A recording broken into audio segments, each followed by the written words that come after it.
คนที่เห็นแก่ตัวเบิ่งออกง่ายๆบ่ต้องเบิ่งให้มันยุ่งยาก 1. มาหาเฮาก็เพื่อหวังผลประโยชน์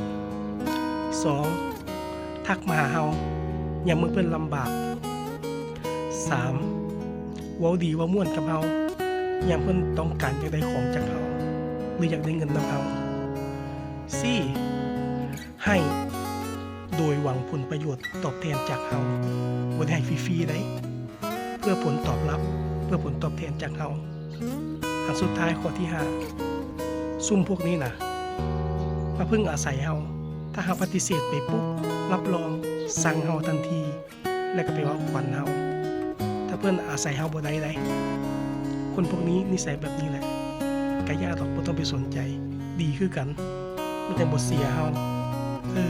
คนเห็นแก่ตัวไปไกลๆเลยอย่ามาใกล้เฮาดีที่สุดมันจะทำให้เราเสียไปด้วยเสียสุขภาพจิต